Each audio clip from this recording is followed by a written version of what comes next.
नमस्कार दोस्तों, कैसे हैं आप सब। हमारे YouTube channel GS with me में आपका फिर से स्वागत है। आज हम पढ़ेंगे पॉलिटी में समानता का अधिकार। समानता का अधिकार आर्टिकल 14 से 18। 14 से 18। सबसे पहले हम ये जानेंगे कि समानता का जो 6 मूल अधिकार हैं उसमें से समानता के अधिकार को ही पहले क्यों लाया गया। उसमें से समानता के अधिकार को ही पहले क्यों लाया गया, क्यों नहीं पहले स्वतंत्रता का अधिकार लाया गया। तो इसके पीछे रीजन है। पहला रीजन ये है कि भारतीय जो समाज था, भारतीय समाज ये पद सोपानिक था, पद सोपानिक समाज था। जो भारतीय समाज था वो पद सोपानिक समाज था। मतलब यहाँ पे उच्च जात और निम्न जात थी। जैसे कहा जाता था कि वो छोटी जात है, वो बड़ी जाति है, मतलब वो एससी है, वो एसटी है, पंडित जी है, इस तरह की उच्च जात और नीच जाति का भेद था। इसलिए पहले स्वतंत्र समानता का अधिकार लाया गया। इसके बाद कुछ लोग ऐसे थे समाज में जिनको विशेषाधिकार प्राप्त था। समाज में कुछ ऐसे लोग थे जिनको विशेषाधिकार प्राप्त था। जैसे कि लोग कहते थे अरे बाबू साहब हैं, लोग कहते थे जमींदार साहब हैं। आपको पता होना चाहिए कि 19वीं शताब्दी के पहले जो हमारे आपके बाबा वगैरह लोग होंगे, ये सारे के सारे लोग जमींदारों के वहां फ्री में काम करते थे। 19वीं शताब्दी के पहले 18वीं, 16वीं, 17वीं शताब्दी में जमींदारों के वहां ये लोग फ्री में काम करते थे और दिन दिन भर काम करते थे और कुछ उनको नहीं मिलता था। तो जमींदारों को कुछ विशेषाधिकार प्राप्त था। इन सब चीजों को खत्म करने के लिए क्या किया गया, समानता का अधिकार लाया गया। तीसरा चीज ये कहता है कि स्वतंत्रता का प्राथमिक शर्त होता है, समानता जो है स्वतंत्रता का प्राथमिक शर्त होता है। स्वतंत्रता का प्राथमिक शर्त होता है। मतलब स्वतंत्रता ये कहता है कि जब समानता आएगा तभी जाकर के स्वतंत्रता आएगा, ठीक है ना। पर उस समय तो चौथा चीज ये है कि वर्गीय विषमता थी। वर्गीय विषमता मतलब जो समाज था अमीर गरीब इस तरह से बंटा हुआ था। मतलब कुछ लोग बहुत ज्यादा अमीर थे, कुछ लोग बहुत ज्यादा गरीब थे। इस तरह से इस कंडीशन में क्या किया गया, समानता के अधिकार को लाया गया ताकि सभी लोगों की स्थिति को समान किया जा सके। ठीक है, ये आपको पता चल गया कि समानता का अधिकार क्यों लाया गया। क्वेश्चन ये बनता है, अच्छा खासा क्वेश्चन, ठीक है। और एक बात हमेशा याद रखिएगा कि जो मौलिक अधिकार हैं आर्टिकल 12 से 35 तक, इसमें से हर एग्जाम में एक क्वेश्चन, 2 क्वेश्चन एकदम कंपलसरी देना ही देना है उसको, ठीक है। उसके बाद हम पढ़ते हैं स्वतंत्रता के अधिकार में आर्टिकल 14, समानता के अधिकार में आर्टिकल 14, समानता के अधिकार में आर्टिकल 14 पढ़ते हैं हम। आर्टिकल 14 क्या कहता है? आर्टिकल 14 ये कहता है कि विधि के समक्ष समानता नहीं, कहता है प्रत्येक व्यक्ति को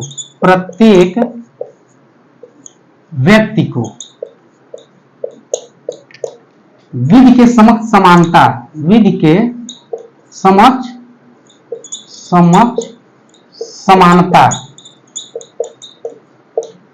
तथा विधियों का समान संरक्षण।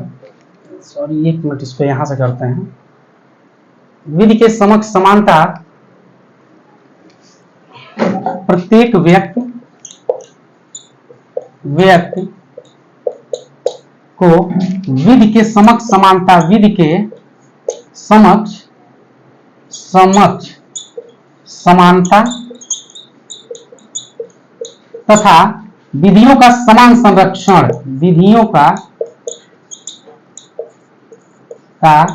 समान संरक्षण प्राप्त होगा, संरक्षण प्राप्त होगा, विधियों का समान संरक्षण प्राप्त। ये ए पॉइंट हो गया आपका, ये बी पॉइंट हो गया, ये सी पॉइंट होगा। तीन चीज कहता है इसमें। ये कहता है कि प्रत्येक व्यक्ति को विधि के समक्ष समानता तथा विधियों का समान संरक्षण प्राप्त होगा।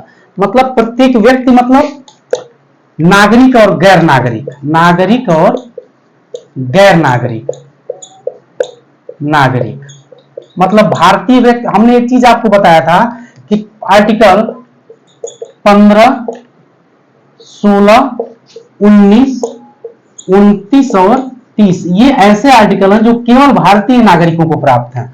ठीक है, तो 14 क्या है, नागरिक और गैर नागरिक दोनों लोगों को प्राप्त अधिकार है।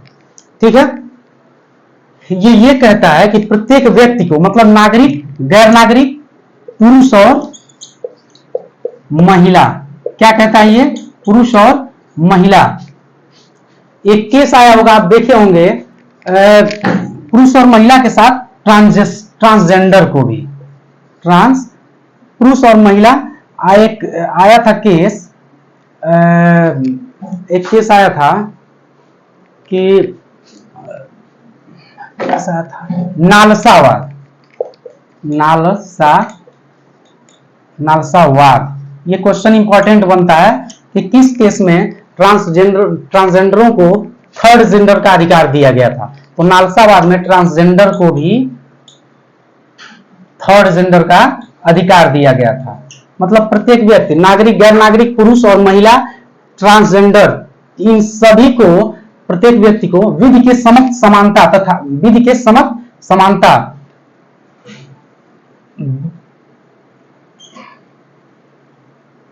विधि के समक्ष समानता मतलब ये कहता है कि समान स्थिति में, विधि के समक्ष समानता का मतलब ये कहता है समान स्थिति में रहने वाले लोगों के साथ, समान स्थिति में रहने वाले, समान स्थिति में रहने वाले लोगों के साथ समान व्यवहार। ये कहता है विधि के समक्ष समानता का मतलब ये हो गया समान स्थिति में रहने वाले लोगों के साथ समान व्यवहार, मतलब किसी के साथ भेदभाव नहीं, सभी के साथ समान व्यवहार। ठीक है, लेकिन वहीं इसका कुछ अपवाद देता है, अपवाद वहीं इसका क्या करता है, कुछ अपवाद देता है। जैसे राज्यपाल, राष्ट्रपति और राज्यपाल, ये चीज बहुत ही इंपॉर्टेंट है। राष्ट्रपति और राज्यपाल को आर्टिकल 361 के तहत विशेषाधिकार प्राप्त है। राष्ट्रपति एवं राज्यपाल को आर्टिकल 361 के तहत एक विशेषाधिकार प्राप्त है, जिसके तहत कार्यकाल के दौरान जैसे मतलब कार्यकाल के दौरान इनके ऊपर किसी भी तरह का आपराधिक कार्यवाही नहीं किया जा सकता। मतलब राष्ट्रपति और राज्यपाल के ऊपर इनके कार्यकाल के दौरान किसी भी तरह का आपराधिक कार्यवाही नहीं की जा सकती इनके ऊपर। ठीक है, जबकि वहीं सिविल मैटर में मतलब ये कहा जा सकता है कि दीवानी कार्यवाही, ठीक है, उनके ऊपर दीवानी कार्यवाही 2 महीना पूर्व नोटिस दे करके किया जा सकता है। यानी कहने का मतलब ये है, अगर किसी का मर्डर भी कर देते हैं अपने कार्यकाल में तो उनके ऊपर किसी भी तरह की कोई कार्यवाही नहीं करती है। ये आर्टिकल 3 कार्यवाही नहीं हो सकता है, ये आर्टिकल 361 कहता है। ठीक है ना, अगर राष्ट्रपति या राज्यपाल किसी भी तरह का मर्डर कर देते हैं, किसी भी तरह का इनके ऊपर इल्जाम आता है, तो आर्टिकल 361 ये कहता है कि इनके कार्यकाल के दौरान इनके ऊपर किसी भी तरह का कार्यवाही नहीं की जा सकती है। ठीक है ना,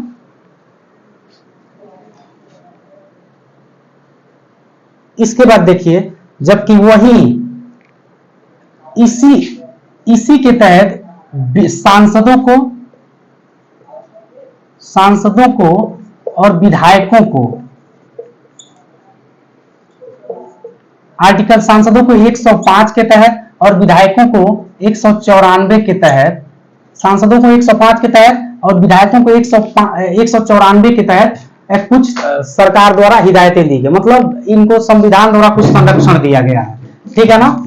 इसके बाद विदेशी जो राजनयिक हैं, जो भारतीय राजनयिक हैं जो विदेशों में रहते हैं, इनको भी कुछ क्या किया गया है, विशेषाधिकार दिया गया है, ठीक है।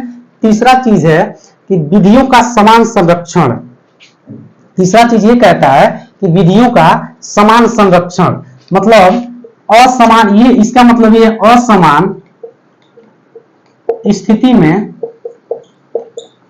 रहने वाले लोगों के साथ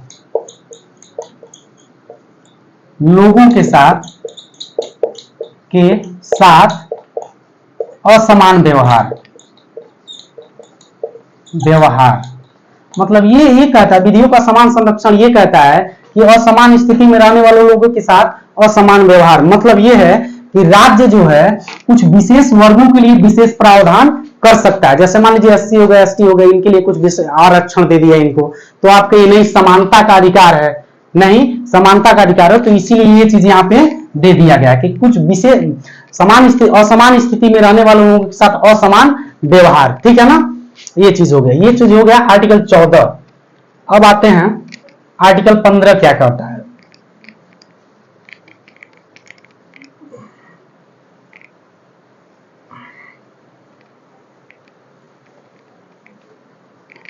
आर्टिकल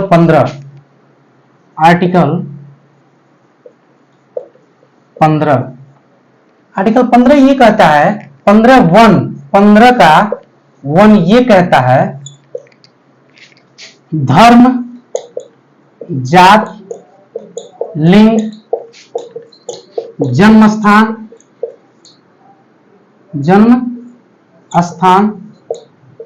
धर्म, जात, लिंग, जन्म स्थान इत्यादि के आधार पर, इसी के आधार पर राज्य द्वारा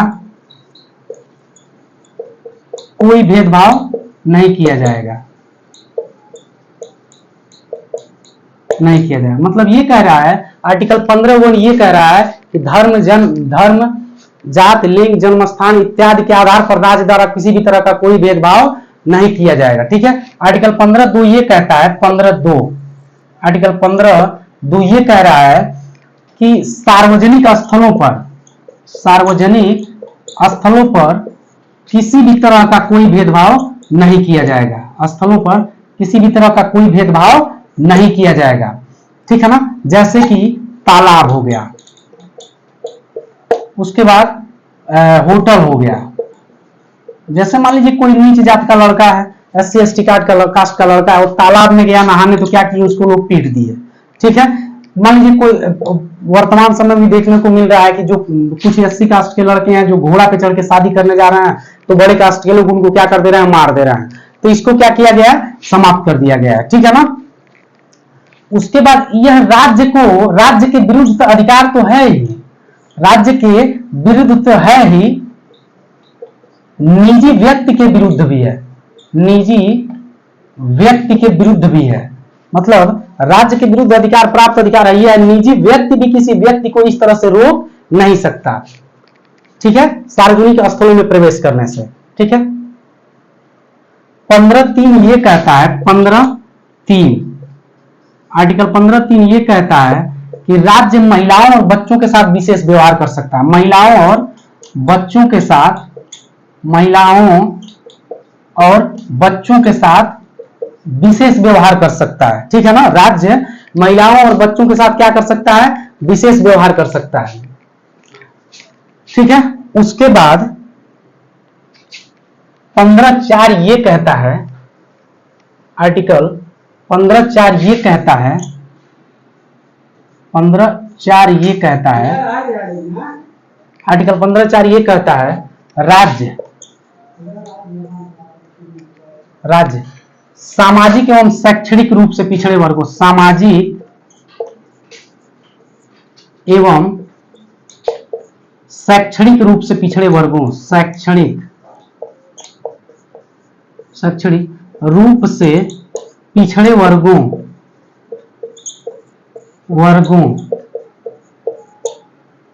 तथा अनुसूचित जातियों एवं जनजातियों के लिए विशेष प्रावधान कर सकता है, विशेष प्रावधान कर सकता है।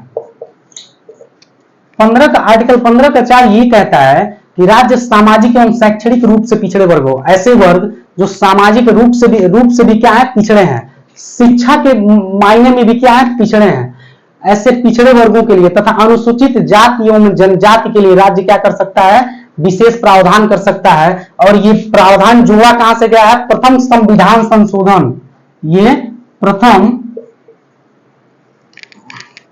प्रथम कॉन्स्टिट्यूशनल अमेंडमेंट 1951 से जोड़ा गया है। ये प्रथम संविधान संशोधन 1951 के द्वारा जोड़ा गया है, ठीक है ना। ये उसके बाद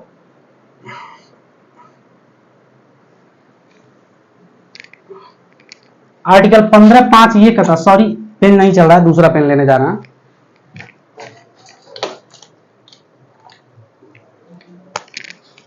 आर्टिकल 15 का 5 ये कहता है, सेम यही चीज। आर्टिकल 15 का 5 ये कहता है, आर्टिकल 15 का 5 ये कहता है, राज्य सामाजिक एवं शैक्षणिक रूप से पिछड़े वर्गों, सामाजिक एवं शैक्षणिक रूप से पिछड़े वर्गों तथा अनुसूचित जाति एवं जनजातियों के शिक्षण संस्थानों में प्रवेश के लिए, अनुसूचित जाति एवं जनजातियों के लिए शिक्षण संस्थानों में प्रवेश करने के लिए,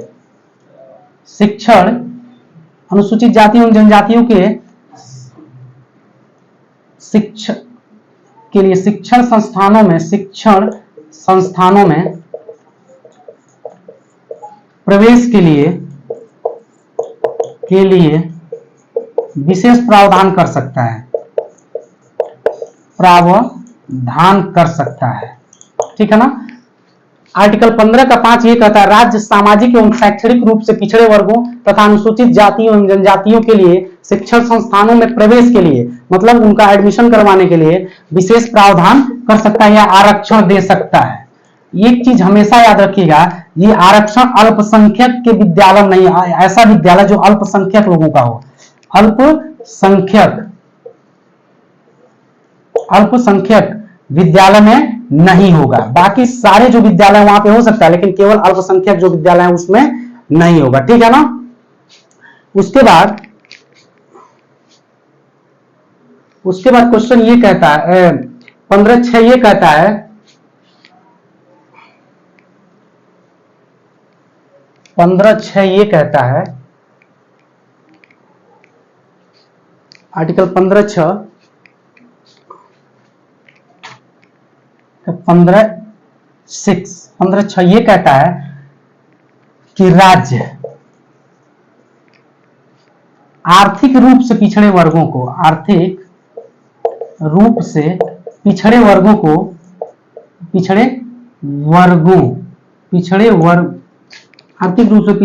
के लिए, वर्गों के प्रोन्नत के लिए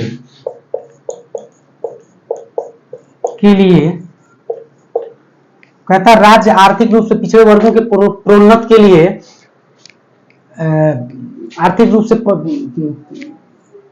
रूप से पिछड़े वर्गों के प्रोन्नत के लिए शिक्षण संस्थानों में प्रवेश के लिए विशेष प्रावधान कर सकता है। शिक्षण संस्थानों में प्रवेश के लिए विशेष प्रावधान कर सकता है, ठीक है। ये रहा आपका आर्टिकल 15, ठीक है। इसके बाद पढ़ते हैं आर्टिकल 16।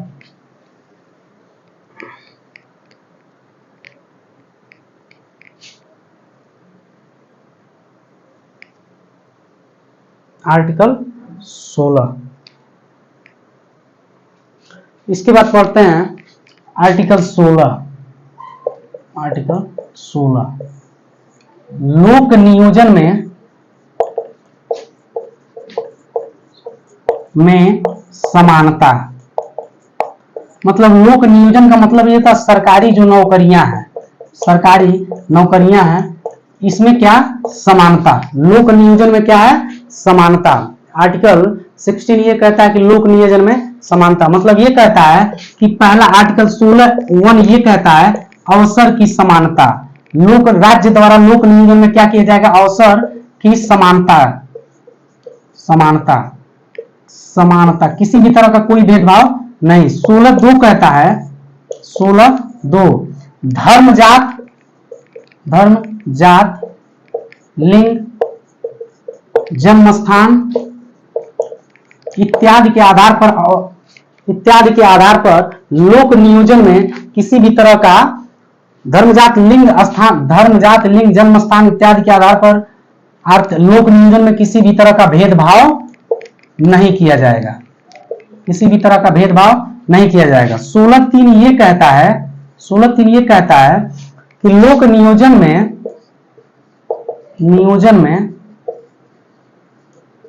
आवास को लोक नियोजन में 16 ये कहता है कि लोक नियोजन में निवास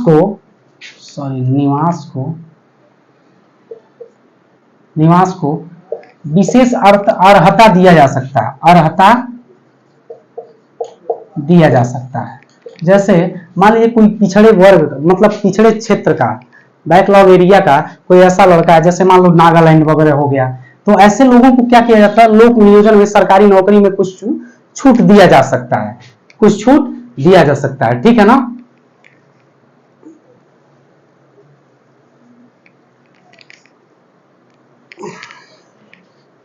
उसके बाद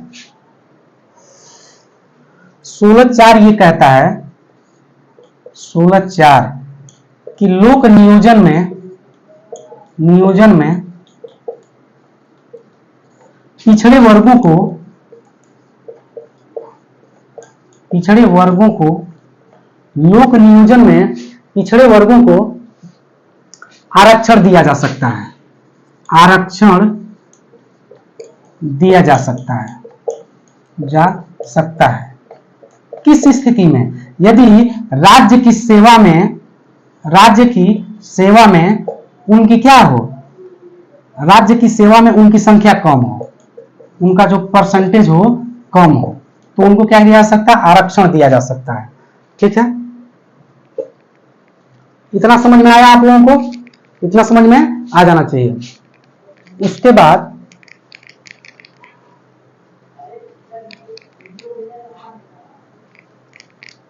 आर्टिकल 16(5) ये कहता है धार्मिक संस्थान जैसे कोई धार्मिक स्कूल वगैरह हो गया, ठीक है।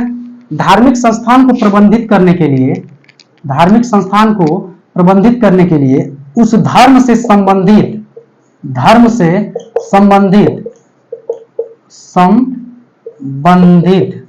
व्यक्ति की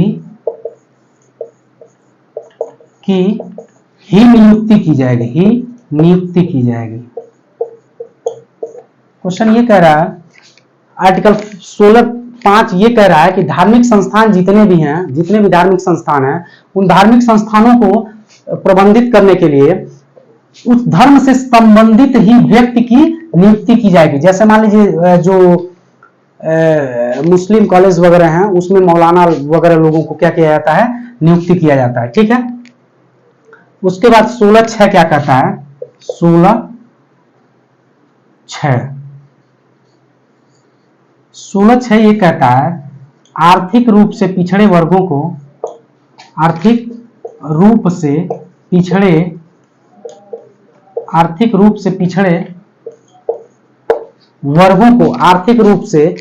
वर्गों को लोक नियोजन में आरक्षण दिया जाए। पिछड़े वर्गों को लोक नियोजन में आरक्षण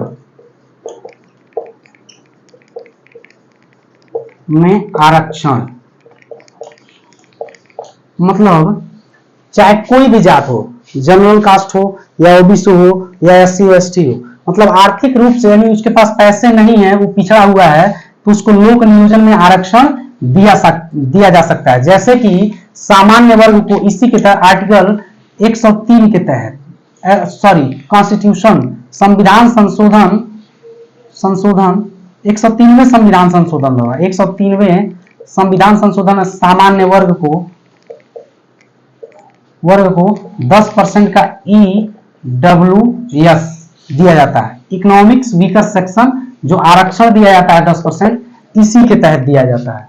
जो आरक्षण दिया जाता है इसी के तहत दिया जाता है। किस संविधान संशोधन से? 103वें संविधान संशोधन द्वारा दिया जाता है, ठीक है ना। उसके बाद पढ़ते हैं आर्टिकल 17। उसके बाद पढ़ते हैं आर्टिकल 17।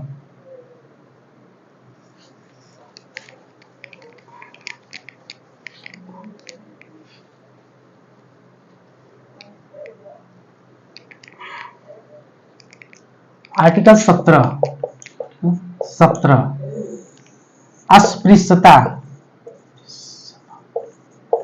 अस्पृश्यता।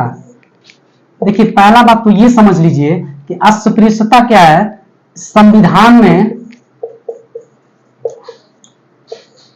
अस्पृश्यता को पहली बात तो ये समझ लीजिए कि आर्टिकल 17 अस्पृश्यता का उन्मूलन मतलब अस्पृश्यता को समाप्त करना। अस्पृश्यता को क्या करना? समाप्त करना। पहला बात तो ये समझ लीजिए संविधान में अस्पृश्यता को क्लियर नहीं किया गया है, मतलब अस्पृश्यता को परिभाषित नहीं किया गया, संविधान में परिभाषित नहीं किया गया। क्वेश्चन ये पूछ सकता है कि क्या परिभाषित नहीं किया गया है, मतलब क्वेश्चन ये पूछ सकता है कि क्या अस्पृश्यता को संविधान में परिभाषित किया गया, हाँ ना, इस तरह का क्वेश्चन कोई। अब अस्पृश्यता को क्या किया गया? परिभाषित नहीं किया गया। दूसरा, यह निरपेक्ष है, मतलब इसमें कोई अपवाद नहीं है, ठीक है। इसमें क्या किया गया है? कोई अपवाद नहीं है। इसमें राज्य और निजी व्यक्ति दोनों के विरुद्ध यह अधिकार है, दोनों के विरुद्ध, ठीक है ना। यह दोनों के विरुद्ध अधिकार है। आर्टिकल 17 होगा। आर्टिकल 18 पढ़ते हैं।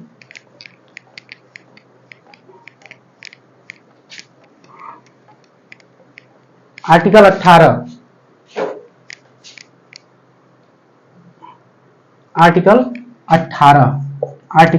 18 उपाधियों का अंत, ठीक है ना। पहले ये देख लीजिए आर्टिकल 18(1) ये कहता है कि राज्यों द्वारा उपाधि नहीं दी जाएगी, राज्य द्वारा उपाधि नहीं दी जाएगी कोई भी भारतीय नागरिक। दूसरा ये कहता है 18(2) ये कहता है 18 का आर्टिकल 2 ये कहता है भारतीय नागरिक विदेशी राज्यों से उपाधि नहीं ग्रहण कर सकता। मतलब जो कोई भारतीय नागरिक है वह विदेशी राज्यों से क्या कर सकता है? उपाधि नहीं ले सकता है।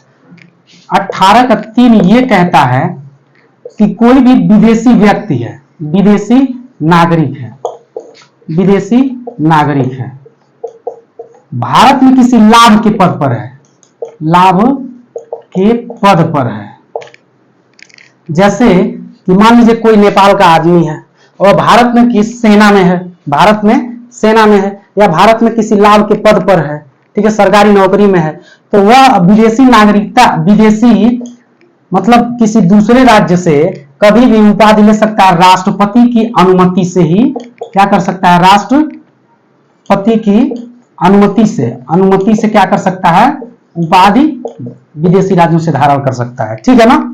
उसके बाद उपाधियों के संबंध में विवाद क्या रहा है, आइए हम आपको बताते हैं। उपाधियों के संबंध में विवाद क्या रहा है ये आपको हम बताते हैं। देखिए उपाधियों का शुरुआत जो है 1954 ईस्वी से हुआ। इसकी शुरुआत कब हुई? 1954 ईस्वी से। जैसे पद्म भूषण, पद्म विभूषण, ठीक है, पद्म भूषण हो गया, पद्म विभूषण हो गया। उसके बाद हो गया इस तरह के कई सारे उपाधि हो गए, पद्म भूषण, पद्म विभूषण, इस तरह की कई सारी उपाधियां हो गई। इनको 1954 में स्टार्ट किया गया, ठीक है। उसके बाद 1977 में जनता पार्टी की सरकार आई, पार्टी की सरकार आई। उसने क्या किया, इसको 1977 में उपाधियों को क्या कर दिया, सीधे सीधे समाप्त कर दिया, ठीक है। 1977 में जनता पार्टी की सरकार आई जिसने क्या किया, उपाधियों को सीधे सीधे समाप्त कर दिया। उसके बाद फिर 1980 में इंदिरा गांधी सरकार आई, गांधी सरकार आई, इंदिरा गांधी सर, उसने क्या किया, पुनः इन उपाधियों को क्या कर दिया, चालू कर दिया। उसके बाद 1996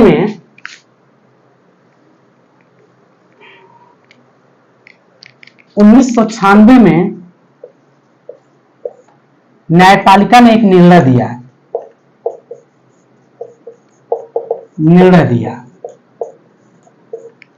न्यायपालिका ने क्या किया, एक निर्णय दिया। न्यायपालिका ने कहा कि उपाधि और सम्मान में अंतर होता है,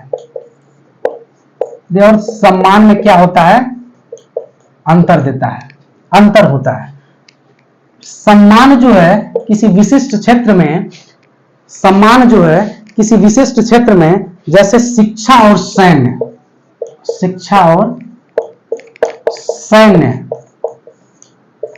के क्षेत्र में, शिक्षा और सैन्य के क्षेत्र में दिया जा सकता है। और वो जो दिया जाएगा वो क्या होगा, सम्मान होगा, ठीक है ना। केवल दो ही क्षेत्र में दिया जा सकता है, शिक्षा और सैन्य के क्षेत्र में, किसी विशेष उत्कृष्ट कार्य के लिए।